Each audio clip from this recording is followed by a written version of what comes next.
The winningest team in baseball also has the most saves, and people who save the most money are winners. So start earning saves by investing in worthy bonds for only $10 each. These bonds earn a fixed 7% APY, and there's no fees, penalties, or minimum balance required, and they can be redeemed whenever you like.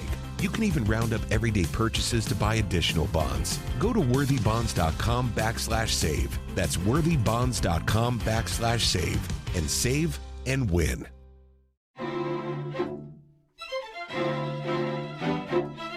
Welcome to the Janelle King Show. This is Janelle King, and you're listening to Extra 106.3. I know some of you are used to hearing me say this is Let's Talk About It with Janelle King, but we've dropped the Let's Talk About It because it was really hard for people to find the show, and so now we're just going to be the Janelle King Show. And if you want to listen to past episodes, please go to allthingsjking.com. Again, that's allthingsjking.com. You can find out which way you should listen to the podcast. We are on all platforms, but sometimes some people just want to go and see all the platforms and then pick the one that works for them. So, do that. We also have the Podcast Park, which will show up on that website. The Podcast Park is part of Extra 106.3, and you can also catch all of my podcast episodes, past and the ones that are coming, if you go to the Podcast Park. But again, just go to my website, hit listen, and you'll see all the many ways you can listen to the podcast. And that's allthingsjking.com. And I've also rolled out what I call Tuss Talks. It's very new, so don't be afraid if you go there and you're one of the few that are part of the conversation. But Tuss Talks is it's a page on my website where you can comment, you can send me requests, you can speak with other conservatives or anyone else who just happens to listen to the show. And so I wanted to start a dialogue within our network, because one thing I noticed is that there's no monoliths. There are a lot of people who are identifying as a lot of different stuff as it relates to politics, and they have various different reasons. And I think we need to encourage conversation rather than pushing it to the side. So there you have it. There's Tuss Talks. You go to my website, allthingsjking.com, and you will be able to engage. Today, we're going to talk about immigration. There's a lot going on with the border. I'm going to dive into all of that stuff. But why am I talking about immigration? Because I believe in my heart that there are a few topics that are going to be front and center in 2024, particularly during this election year.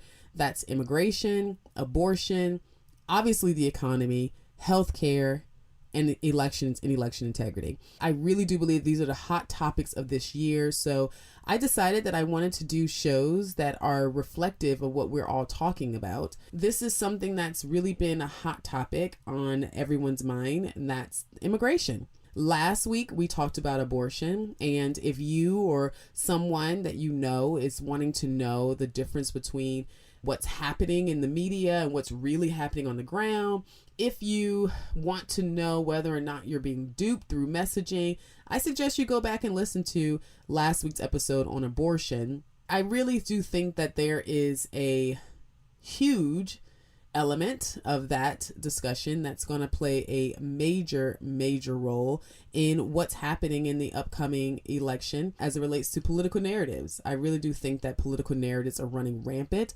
So we talk a lot about that. And so I encourage you to go back and listen to that episode if you missed it.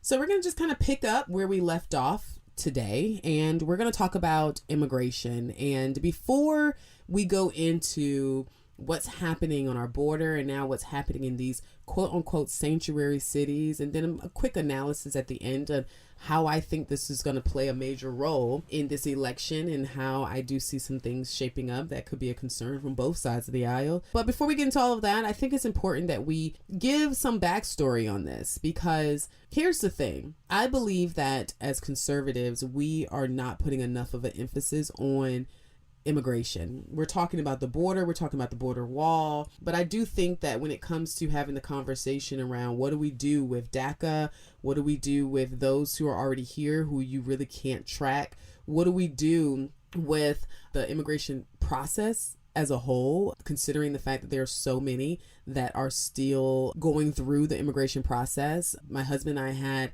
an employee. He and his wife received their citizenship while they were working with our company. And it took them about 10 years to get their citizenship. That's a long time to be waiting to be deemed a citizen if you're someone who's working and doing it the right way. So I definitely think we have to talk about these things, right? Immigration is something that I think that the ball has been dropped. I believe that it has been a political ping pong that has gone back and forth. At one point it's in the hands of the Democrats, and everything that they love is what it is, and what they want is what it is. And then the next thing you know, it's now in the hands of the Republicans, like we see right now when it comes to this border crisis, and how the surge of migrants has caused a lot of angst in the community on so many different levels. But you have to go back to the last major immigration policy, because there was an immigration policy that was passed in 1980, in the 80s, and it was actually passed in 1986. But prior to that being passed, we did see that there was an increase in some border patrol resources. In 1980s, there was a significant uptick and increase in resources that was allocated towards the U.S. Border Patrol, and that came with additional border agents, that came with some technology, some infrastructure upgrades, things of that nature. There was a response to drug trafficking that we saw happening, that was taking place on a wide scale, as well as there were asylum policies that were also tackled. But I would say the most significant was the passing of the Immigration Reform and Control Act, IRCA, in 1986. This was signed into law by President Ronald Reagan, and basically the law granted amnesty to certain undocumented immigrants who have been living here in America continuously, and I believe it was before, they had to have been living here continuously since or before January 1st, 1982. And I think along with this whole amnesty and everything else that came with it, it also established that there were some employer sanctions that were put in place, and this was to help deter you from hiring undocumented workers. There were some things that were put in place back in the 80s, but we haven't seen real policy in a very, very long time. We haven't seen anything pushed that would help this process or help those who are being impacted by this process. And I do think that this is something that we have to do.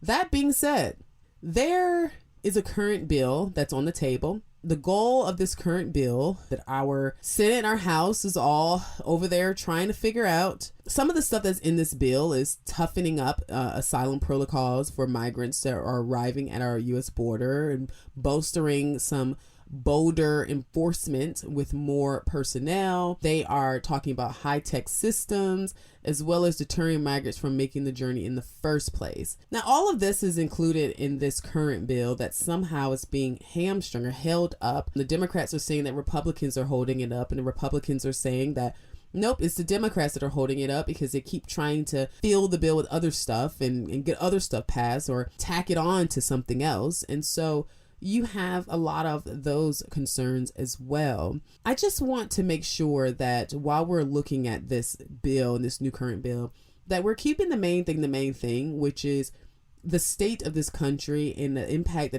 that these migrants are having on the country. But I also want us to keep some other things in mind. We can't keep putting forth the same bills or the same responses over and over and over again. We've already said that if we increase technology, it'll help. We've already said that if we put up more border walls or fencing and things of that nature, that it would help. And we've talked about asylum protocols and all that stuff. It seems like sometimes these bills are just patching up a problem, but not necessarily doing anything to fix the problem. And I have a theory as to why I think that's the case. I personally believe that the reason why we're not seeing any change, particularly when it comes to the immigration process, is because we're not addressing the immigration process. It's because we're addressing everything else around the immigration process. We are patching up walls here and fixing plumbing there, and doing a little fixer-upper here and painting this wall. And I know I'm using construction analogy, but I feel like we're doing everything to try to keep this raggedy house together rather than tearing it down and building a new one. And I do think that there is room for us to build a new immigration process. It doesn't mean that you are changing any of the basics and any of the things that has to be in place in order for there to be any immigration at all. So I'm not saying that we don't have a wall. I'm not saying you remove the wall or anything like that. What I'm saying is there are things that we need to pay attention to that we are facing right now, that if we don't get it together, it may cause a major problem. So after the break, we're going to dive into this. We're going to hear from some mayors of some sanctuary cities, just some clips of them. And we're going to talk about what a sanctuary city is. And then we're going to talk about what they're asking for. Stay tuned. Continue to listen in as we continue our discussion around my Hot 24, which are my hot topics in the 2024 election cycle. This week, we're discussing immigration. You're listening to The Janelle King Show, and this is Extra 106.3. Stay tuned.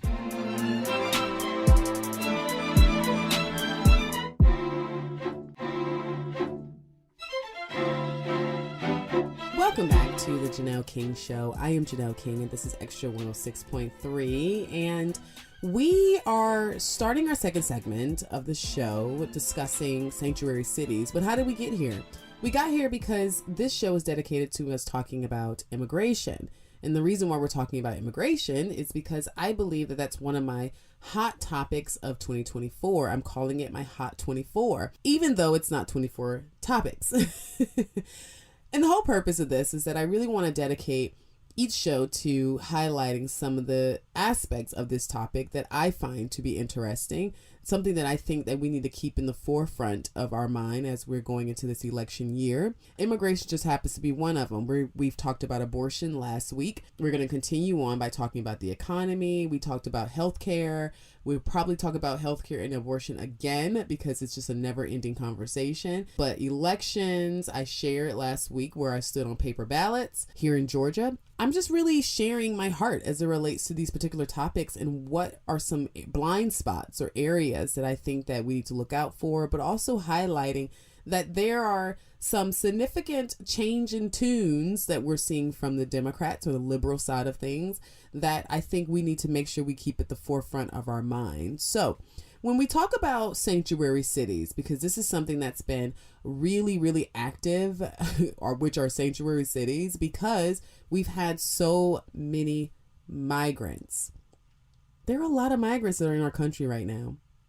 And you're going to hear for yourself, because I have a clip of Mayor Adams in New York stating there's some really concerning data points that's coming out of these sanctuary cities, that it's only a matter of time before this becomes something that is widespread. When I talk about sanctuary cities, who am I talking about? Right now, I believe San Francisco, Los Angeles, New York City, Chicago, Seattle, Portland, Denver, Austin, Washington, D.C., and Philadelphia are all what you consider sanctuary cities. There was a city that's here in Georgia that I thought was a sanctuary city as well. And I think Atlanta may have some ties to it, but I don't know if they're like an unofficial sanctuary city. But either way, the major cities who have already stated that they are sanctuary cities is San Francisco, Los Angeles, New York City, Chicago, Seattle, Portland, Denver, Austin, Washington, and Philadelphia.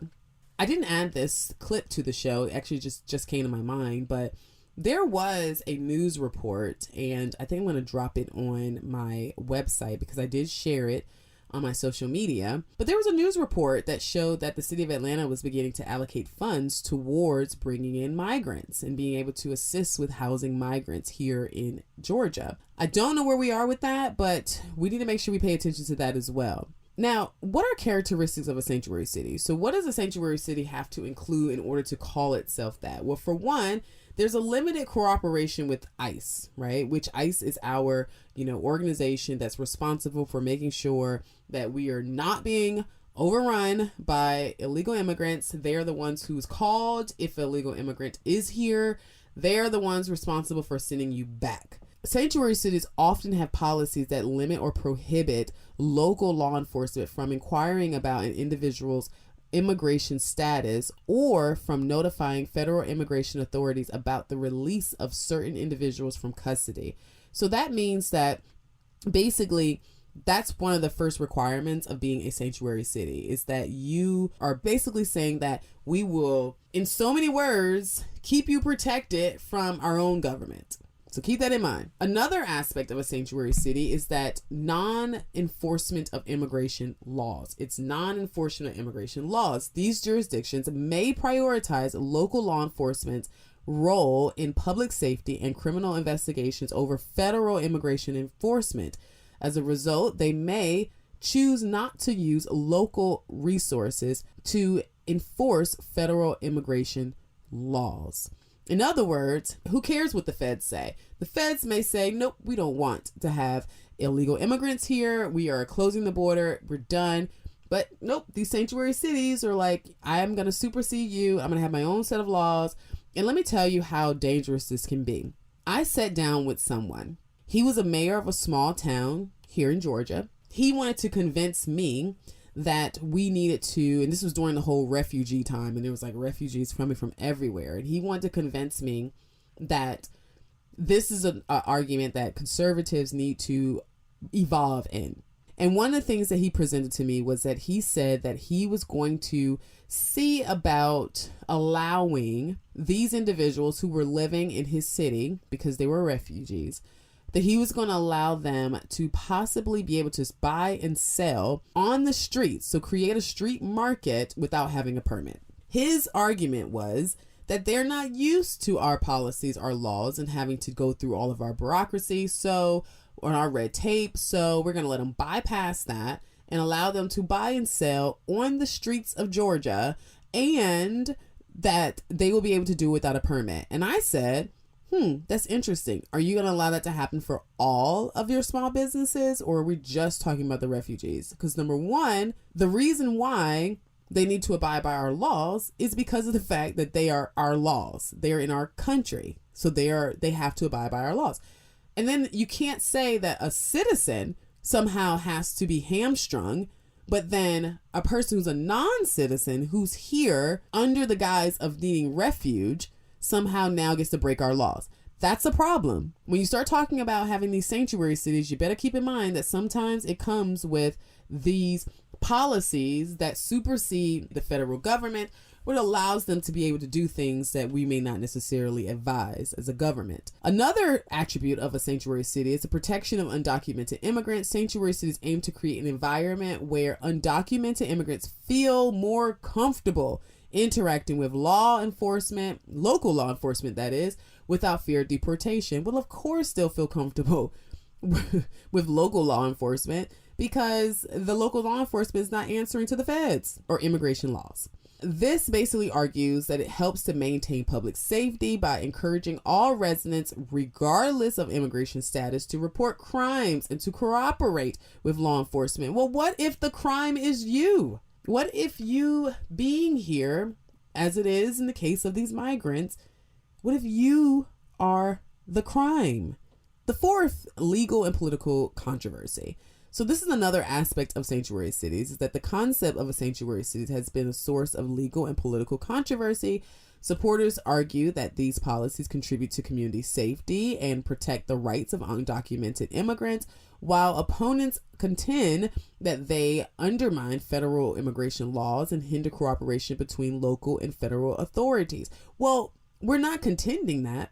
We're not just opposing it. You said that there will be some differences in how they report or what they report and how they interact with federal immigration laws. Matter of fact, there's either non-enforcement of immigration laws or very few. So there is a valid argument. And then secondly, protecting the rights of undocumented immigrants. What rights are we referring to? In this case, these cities basically agree to apparently only the theory, because when it's time for them to actually provide sanctuary, they sound like this. Government, we need folks to arrive in our cities with work authorizations so they can actually support themselves. We need federal dollars to support this, but really we also need a coordinated entry plan. So we have a plan to deploy people to cities across the country based on their capacity, not just have all of them land in 2 or 3 cities, which are taking the greatest brunt of that arrival. And I think it's really not sustainable for us long term. That was Denver Mayor Mike Johnson. He's the mayor of one of those sanctuary cities,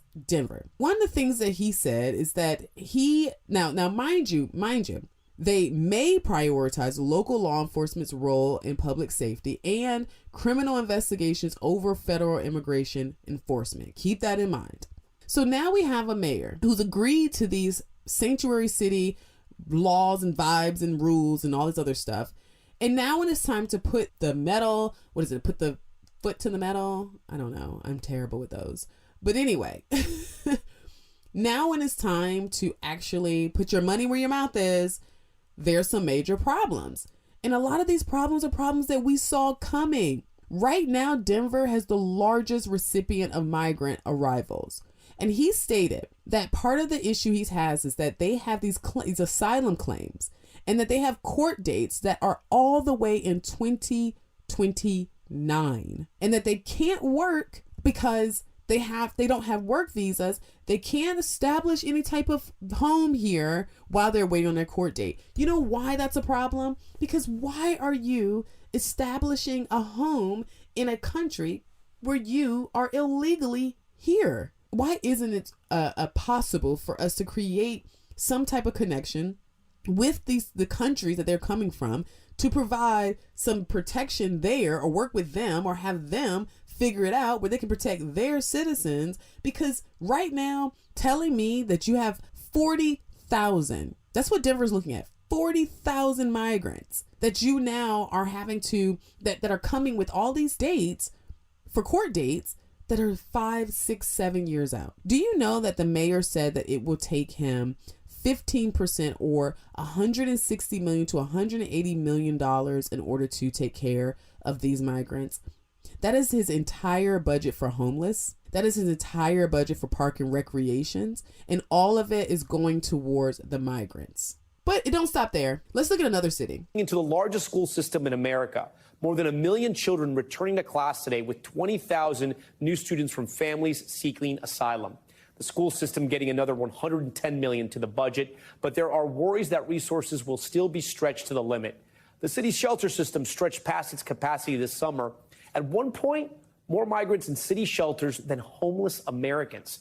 So what you just heard was a snapshot of what's going on in New York. You heard the mayor just extremely upset because he knows that this is a major problem. Matter of fact, just 2 weeks ago, there were migrants who took over a high school because they needed shelter from a storm. Apparently, 2,000 migrants spent the night at James Madison High School. They were originally living in the Floyd Bennett field, but then they relocated them to a high school for an overnight stay, and the parents were livid. And rightfully so. They should have been upset. You know what was really major about all of this is that the 2,000 migrants were supposed to spend the night, and I think they were trying to move them out around 4 a.m. But clearly, getting 2,000 people out at the wee hours of the morning is difficult. So the kids ended up having to miss school.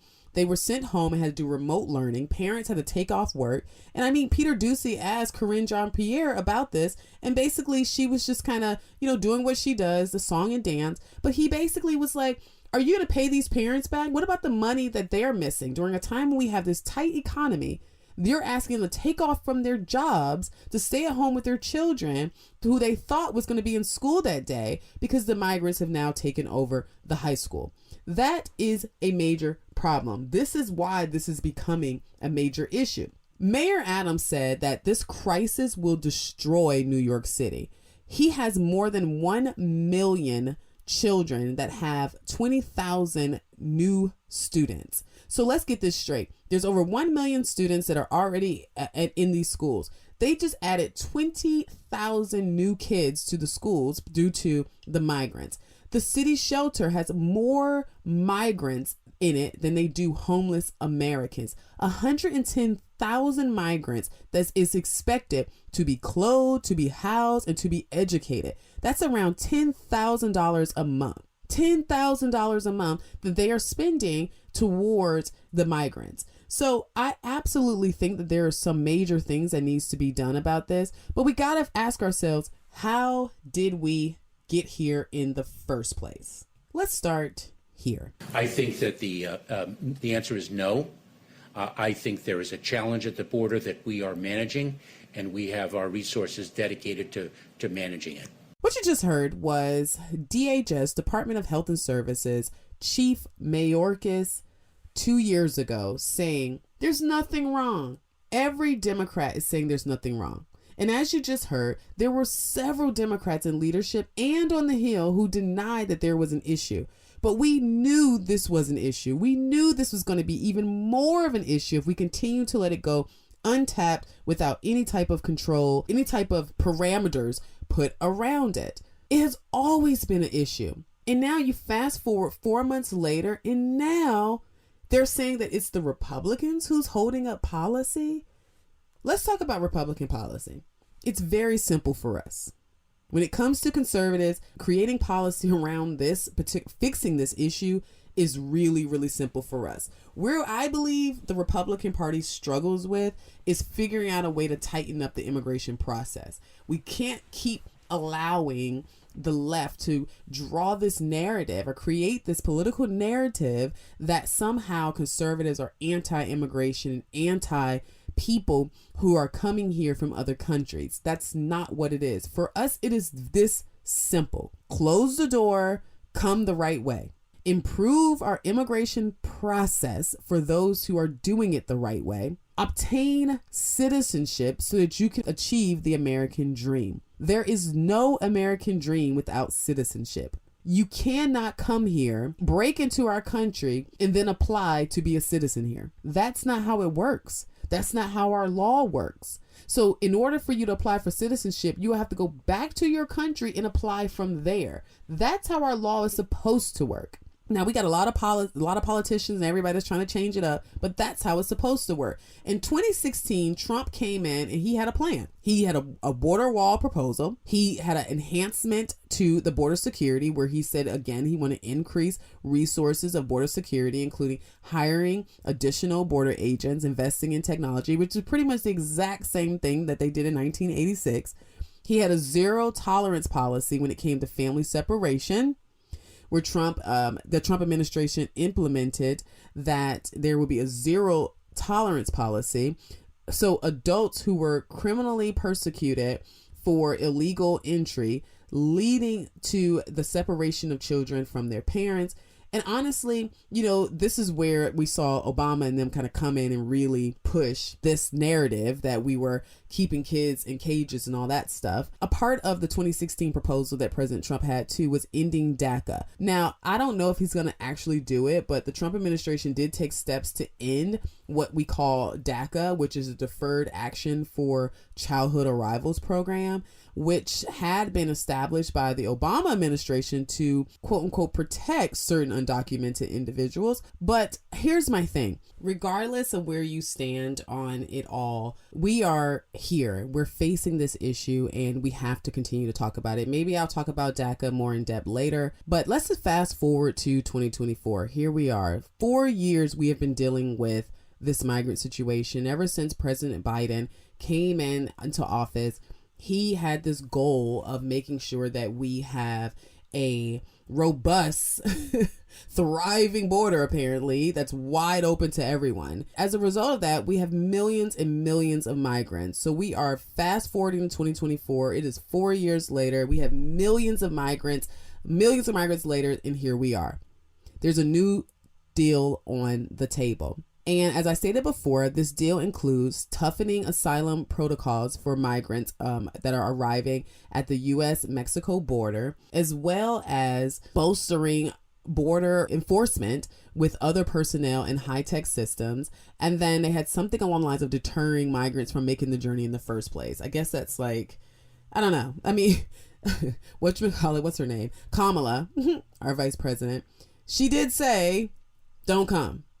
I don't know. I guess that didn't work. But it seems reasonable. It seems like that should go by fine. especially considering the fact that it was part of Trump's 2016 plan. It was also part of Reagan, what Reagan signed into law in 1986. So why is it not getting passed? Because Biden has some plans of his own. He has some plans of his own. So according to the Biden proposal, the White House released a set of proposals that was aimed to what they call bolstering support of Israel and Ukraine. So they want to tie all this in to the border security policies or the border security proposal. And that's what's the major issue. They want to invest in domestic defense manufacturing. They want to provide humanitarian assistance, and they want to address the influx of migrants at the U.S.-Mexico border all together. And the total cost of them implementing this is going to cost us $105 billion, according to that proposal that includes a significant funding towards Ukraine at a number of $61.4 billion. And then they want to send Israel $14.3 billion, intending to support air and missile defense systems.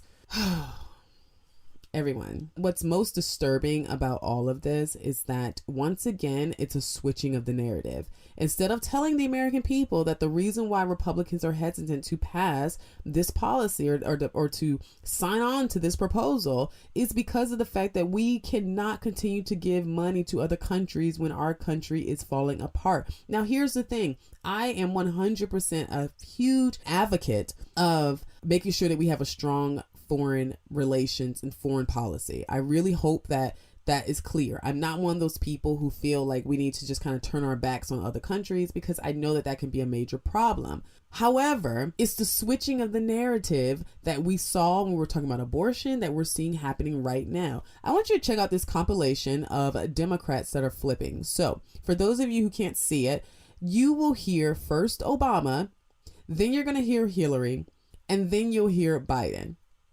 Let's listen to them change up their tune. Before us will certainly do some good. It will authorize some badly needed funding for better fences and better security along our borders. The fence is now basically complete. Maybe they'll need a moat.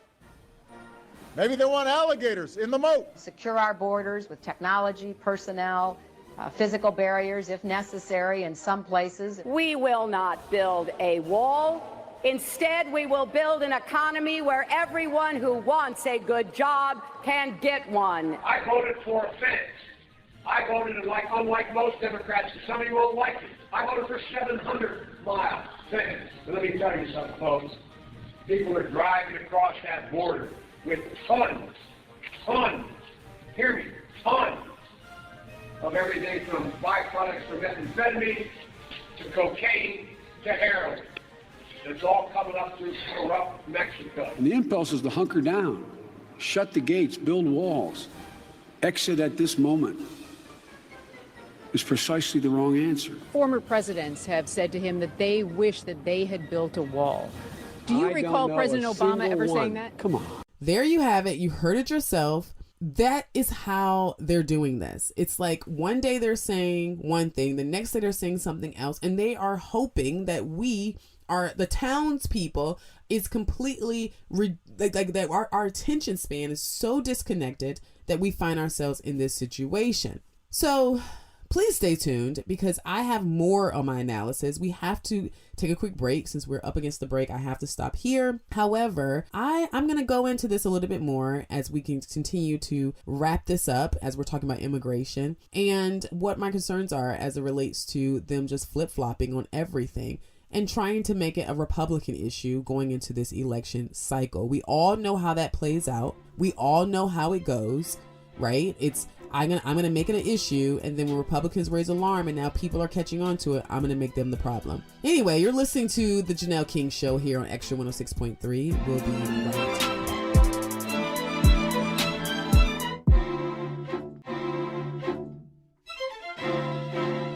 Welcome back to the Janelle King Show right here on Extra 106.3. If you missed the majority of the show, don't you worry. There will be an encore episode airing tomorrow. That's Sunday right here on Extra 106.3 at 9 a.m. And then you can catch the podcast. You can always catch the podcast. The podcast airs every Tuesday. We have a new episode dropping, but you can always go to allthingsjking.com,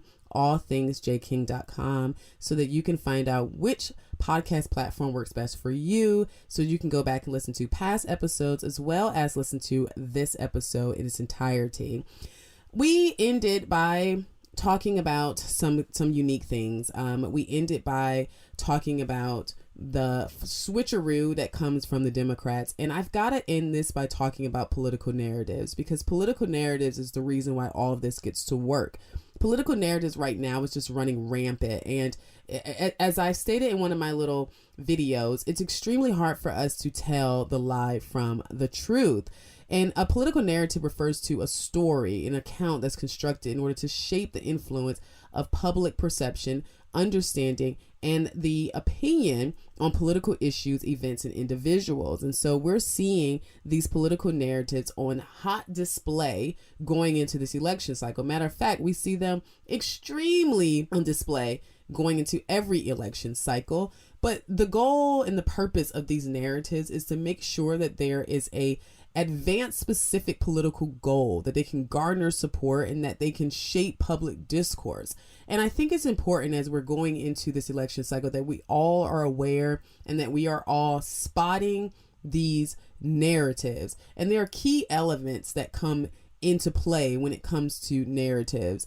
And so the key elements of a political narrative includes, one, storytelling. So every good political narrative often is going to be presented with a story. Secondly, they're going to be framing it. They got to frame the story, which is the process of them selecting and emphasizing certain aspects of the story to influence how it is perceived, because they don't want you to just hear it and come up with your own idea.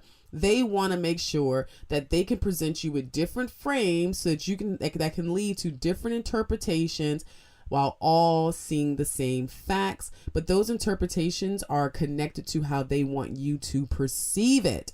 Next, a good political narrative has to have a cast of characters. As we saw last week, they used this young woman, Brittany Watts, who they claimed was getting arrested because she had a miscarriage. However, when she was telling her story, even though the interview was highly edited, but regardless of that, we were still able to hear that in her story, she stated that she went home and she sat on her toilet, and unfortunately she did pass the baby. However, it was a splash and it was not a miscarriage. And that was a whole thing. So utilizing her the same way they utilized Jane Roe and all the others who came before her is something that you have to look forward to. Oftentimes, political narratives can be utilized by bringing in identifiable characters such as political figures or leaders, or like I stated with Brittany, just ordinary people who will play a specific role. And their whole role in the story is to make sure that they influence public perception. Another element of a political narrative that we've got to continue to focus in on is messaging. Narratives often convey specific messages, values, or policy positions that align with the objectives of the creator. So whoever came up with the narrative is always going to put together some type of message that is connected to their values, their policy positions, and just know that there's a goal behind it. It's not just for informational purposes. It's so that you can be tricked into thinking that somehow what they're saying is what it is, when in fact it's oftentimes just a narrative, just a story. Consistent messaging is crucial in when it comes to political narratives, because it reinforces the intended narrative. So my thing is that I always encourage people to listen for that same line, no matter who's saying it, no matter what side of the aisle, that same line that or talking point that you keep hearing being used over and over and over again, either by the same person or several people who share the same beliefs in the narrative. This is why you have to pay attention to it, because enforcing it strives and striving for narrative consistency over time, it builds credibility and it builds trust in that one. Here's a big element that you must always keep in mind, and that's contextualization.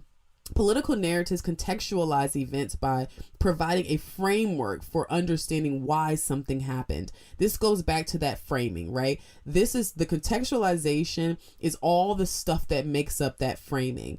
It's the indicators that are there. It could be buzzwords that make you think about things a certain way, or just how they present it all together. Then they use this. This is the last element that I'm going to talk about, but these are just the key elements in a political narrative. But this element here, oh my goodness, appealing to emotions. A successful political narrative often appeals to emotions. How do they do it? By aiming to evoke empathy in a lot of cases, concern in a lot of cases, excitement, any type of emotional engagement that they can make with this narrative creates a more memorable and a more persuasive narrative. So all of that is definitely something you have to keep in mind when it comes to appealing to your emotions, right? If you're watching a video or clip or something and all of a sudden you're crying or you're feeling it in your soul, please believe that that plays a role into how you're going to see things happen. And we're seeing this play out heavily as it relates to the war in Israel. Lastly, the last major element of a political narrative that you have got to look out for, because political narrative is what's being used to flip-flop the story from one to the other, is that a good narrative has media amplification. Narratives are disseminated through various types of communication channels, and you have to keep this in mind. This includes traditional media as well as social media. It could be speeches, it could be campaign material. Media plays a crucial role in amplifying and disseminating political narratives. Here's the thing. I've started this I started pushing out these little small videos, basically educating people on topics that are very basic, very simple, like what's the difference between Democrats and Republicans.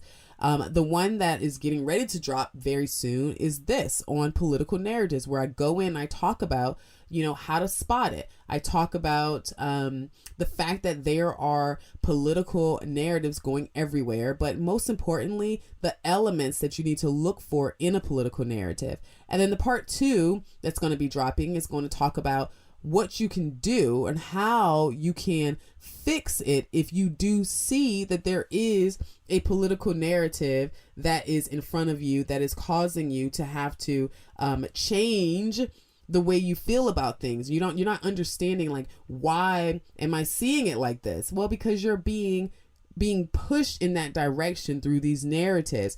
So I'm going to give to you what's in that part 2 that'll drop on social media, but I'm going to give it to you now because I don't want to leave without you having this. What do you do how do you respond when you've spotted a narrative? Let's start with this. Diversify your sources. I want you to not only listen to my show, but listen to shows that have an opposing perspective. Because if you're doing that right now, you're listening to me because you oppose what I'm talking about, great. That's what you should be doing. You have to also check for context. Make sure that you examine whether the narrative provides a complete or accurate context. And lastly, question your assumptions. There are so many times, just like when I saw that article that said that woman was arrested for having a miscarriage, and I listened to the interview, it made me go, It made me pause. That is something that you should be aware of. Pay attention to that, because in a world where there's so much, that we're being pushed in so many different directions, you better make sure that you are ahead of what's happening and what's really going on. I encourage you to do all of these things. And I'm not saying that this approach is for everyone and this is what everyone is doing, but it is an approach that happens for many. And I don't want you to be a fool during this election cycle. I want you to vote responsibly. So in other words, make sure that you're doing your due diligence. Do the work. Do the work. Don't let them tell you one thing and then the next day they're telling you something different. Do the work. Thank you so much for listening to the Janelle King Show. We'll be back next week. Don't forget, tomorrow, an encore episode at 9 a.m. right here on Extra 106.3. And then the new episode of this podcast drops on Tuesday, You can go to my website, allthingsjking.com, to find out how to listen to it, or just go to the podcast park right here on Extra 106.3. Thank you so much. You have a great weekend. The winningest team in baseball also has the most saves, and people who save the most money are winners. So start earning saves by investing in worthy bonds for only $10 each. These bonds earn a fixed 7% APY, and there's no fees, penalties, or minimum balance required, and they can be redeemed whenever you like. You can even round up everyday purchases to buy additional bonds. Go to worthybonds.com/save. That's worthybonds.com/save, and save and win. Spring is here and baseball is back. You can't forget the Derby. I love the hats. Do you have yours yet? My hat? I treated myself to a whole outfit. If you want to be able to treat yourself, then you should check out the Nest Savings Account at LGE Community Credit Union, where they want you to reach your savings goals faster. Take it from a pair of 680 The Fan wives. Head to lgeccu.org to find out what makes their team #1 in Georgia. Returning to Metro Atlanta April 26th to the 28th, the Mitsubishi Electric Classic, presented by Venture, is Georgia's only PGA Tour Champions event. Enjoy local craft brews and scenic views of the par 3 11th hole and an exciting atmosphere at the Perch. Pick your favorite hole to watch along the ropes or find public seating throughout the course. Children 15 and under receive complimentary tickets with purchase by an adult. Join the party at TPC Sugarloaf in Duluth, Georgia. Tickets available at MitsubishiElectricClassic.com/tickets.